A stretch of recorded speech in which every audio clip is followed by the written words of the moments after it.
ఏడాదికి $1.2 మిలియన్ జీతమిచ్చే ఉద్యోగం ఉంది. చేసేందుకు సిద్ధమని అడుగుతున్నారు. అవును, ఒక లైట్ హౌస్ నిర్వహణ చూసుకోవాలి. సంవత్సరానికి 30 కోట్లు ఇస్తారు. మీ ఇష్టం వచ్చినట్లు ఉండొచ్చు. మీపై పెత్తనం చేసేవాళ్లు కూడా ఉండరు. అసలు మీకు మరో మనిషి కనిపించడు. నచ్చినంతసేపు నిద్రపోయి మెలకు వచ్చినప్పుడు మేల్కొని పని చేసుకోవచ్చు. చేపలు కూడా పట్టుకోవచ్చు. చుట్టూ సముద్రాన్ని చూస్తూ పాటలు పాడుకోవచ్చు. చిత్రకారులైతే బొమ్మలు గీయొచ్చు. మరి పనే లేదా అంటే ఉంది. అందుకే కదా, దానికోసమే కదా 30 కోట్లు ఇస్తా ఉంటున్నారు. లైట్ హౌస్ పైన పెద్ద దీపం ఉంటుంది. దాన్ని సమయానుకూలంగా వెలిగించి సంకేతాలు ఇస్తూ ఉండాలి. అది సక్రమంగా పనిచేస్తుండేలా జాగ్రత్త వహించాలి. బల్బు మాడిపోవడం జరిగితే కొత్తది మార్చడం, లేకపోతే ప్రత్యామ్నాయ పద్ధతిని వెంటనే ఏర్పాటు చేసుకోగలగడం, ఆ బుద్ధి కుశలత కలిగి ఉండాలి. ఆ మాత్రమైతే సిద్ధమే అనేవాళ్లంతా అక్కడి వాతావరణం గురించి కూడా తెలుసుకోవాలి. ఒక లైట్ హౌస్ నిర్వహణ పెద్ద కష్టమేం కాకపోవచ్చు. కాకపోతే ఈ సదరు లైట్ హౌస్ ఉన్న ప్రాంతం అత్యంత ప్రమాదకరమైంది. తాడెత్తున అలలు లేచి విరుచుకుపడుతూ ఉంటాయి. తుఫాను హెచ్చరికలు వినిపిస్తాయి. ఇక్కడ ఉవ్వెత్తున లేచే అలలు దీపపు స్తంభం మొత్తాన్ని ముంచేస్తుంటాయి. అదే జుమాన్ లైట్ హౌస్. ఇది సముద్ర జలాల లోపల. అవును, సముద్రపు ఒడ్డున కాదు, సముద్రంలో ఉన్న ఎత్తైన విశాలమైన మెరక మీద కాదు. ఫ్రాన్స్కు వాయువ్య దిశలో చుట్టూ ఎలాంటి భూభాగంతో సంబంధం లేని బ్రిటాంగి అనే ప్రాంతంలో ఒక శిల మీద నిర్మించబడ్డ లైట్ హౌస్ అది. పలకరించే నాదుడు ఉండడు, కానీ తుఫాను ఇట్టిట్టే పలకరిస్తుంది. టవర్ని తుఫాను అలలు ముంచెత్తుతున్నప్పుడు జరగరాంది జరిగితే ప్రాణాలు హరిమంటాయి. అవును, ఒకసారి భయంకర తుఫాను సమయంలో అందులో ఉన్న లైట్ హౌస్ కీపర్ను కాపాడడానికి రెస్క్యూ ఆపరేషన్ నిర్వహించారు. అప్పుడు తీసిన చిత్రాలు చూస్తే గుండె గుబేలంటుంది. ప్రాణాపాయం ఉందని తెలిసి అక్కడ లైట్ హౌస్ నిర్మించారు. చావు బ్రతుకులతో దోబూచులాట అని తెలిసి అక్కడ కీపర్గా పనిచేస్తున్నారు. మరి ఇంత సాహసం చేయాల్సిన అవసరం ఏంటో తెలుసుకుని తీరాలి కదా.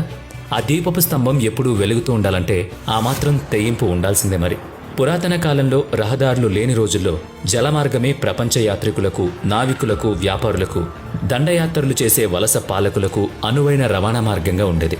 కెప్టెన్ మార్సియస్ అనే నావికుడు ఉండేవాడు. ఎలాంటి సముద్ర వాతావరణంలో అయినా సరే చురుగ్గా ప్రయాణించే నేర్పు కలవాడు.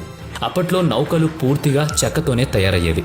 ఒకనాటి రాత్రివేళ మార్సియస్ ప్రయాణిస్తున్న నౌక నీటి లోపల మునిగున్న రాళ్లకు గుద్దుకుంటుంది. అడుగున రంధ్రం పడి నౌకలోకి నీళ్లొచ్చి అదొక్కసారిగా ఒరిగిపోతుంది. బాగా నష్టపోయిన మార్సియస్ మనసులో ఇలాంటి సమస్యలకు పరిష్కారం వెతకాలని ఆలోచన కలిగింది. ప్రకృతిని ఏం చేయలేం, కానీ పలానా చోట పలానా ప్రమాదం ఉందని హెచ్చరించే ఏర్పాటు చేయొచ్చు అనుకున్నాడు. ఇక పసిఫిక్ మహాసముద్రం సంగతి చూస్తే ఖండాలన్నిటినీ ఒకచోట చేర్చినా సరే అంతకు ఎన్నో రెట్లు విశాలంగా ఉంటుందది. ప్రాచీన నావికులకు నక్షత్రాలే దిక్సూచులు. సువిశాల సముద్రంలో భూభాగాన్ని ఎప్పుడు చూస్తారు? అది ఎంత దూరంలో ఉందో తెలియదు. అప్పటికి ప్రపంచ పటాలు లేవు. జీపీఎస్ ఉన్న వాహనాలు, గూగుల్ మ్యాప్స్ సహాయంతో ప్రయాణిస్తున్న వారు కూడా తెలియని మలుపుల్లో చిక్కుకోవడాలు, తప్పుదారిలో గతి తప్పి ఏ లోయలోనో నదిలోనో పడిపోతున్న సందర్భాలు వార్తల్లో చూస్తూనే ఉన్నాం. అలాంటిది రహదారి లేని, సైన్ బోర్డులు లేని, మైలురాళ్లు లేని, మ్యాప్ కూడా లేని కాలంలో దిక్కులు కూడా సరిగా కనిపెట్టలేని సముద్ర జలాల్లో ప్రపంచం చుట్టి రావడానికి వీలయ్యేదా? మరి ఎంతో అనుభవం, గుండె ధైర్యం ఉంటే తప్ప అది జరగదు. సూర్యచంద్రులు, నక్షత్రాలు చేతిలో ఆదిమకాలం నాటి దిక్సూచి. ఇవే నావికులకు అందుబాటులో ఉన్న మ్యాప్స్.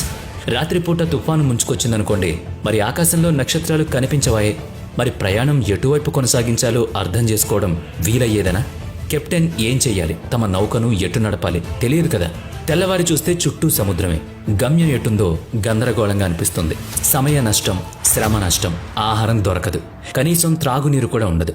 ఇలాంటి విషమ పరిస్థితుల్లో నౌకలోని సిబ్బందిని మరణం మాత్రమే పలకరిస్తుంది.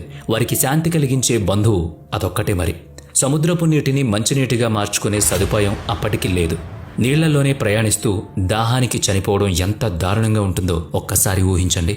కెప్టెన్ అలిస్కు ఇటువంటి కష్టమే వచ్చింది. ఎందరో సిబ్బందిని కోల్పోయిన తర్వాత ఒక చోట నేల కనిపించింది. అక్కడ లైట్ హౌస్ నిర్మాణం చేశారు. ఈజిప్ట్లోని మధ్యధరా సముద్ర తీర పురాతన నగరం అలెగ్జాండ్రియా.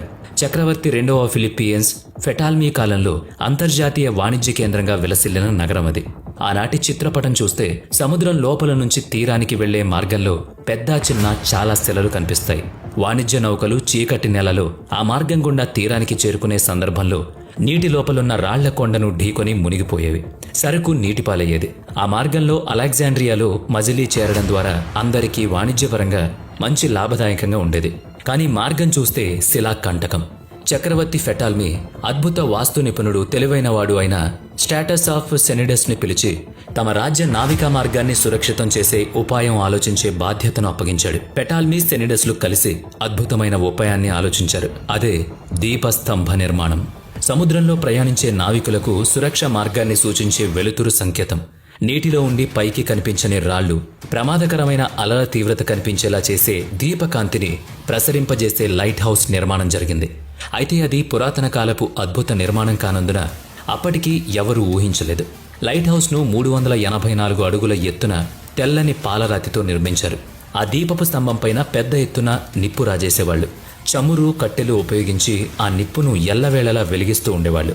అది దాని ఎత్తు మూలంగానే ప్రపంచ వింతల్లో చోటు చేసుకుందంటే సరిపోదు. రాజేస్తున్న నిప్పు తాలూకు వెలుగు మరింతగా ప్రతిఫలింపజేయడం కోసం, మరింత సుదూరానికి ఆ వెలుతురు కనిపించేలా చేయడం కోసం సెనిడస్ నిప్పు వద్దే అద్దాలు, దర్పణాలను ఏర్పాటు చేశాడు.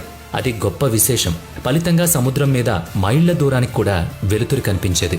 సుమారుగా క్రీస్తుపూర్వం 280లో నిర్మించిన ఫారోస్ ఆఫ్ అలెగ్జాండ్రియా దీపస్తంభం నావికులకు సురక్షితమైన సూచికగా మారింది.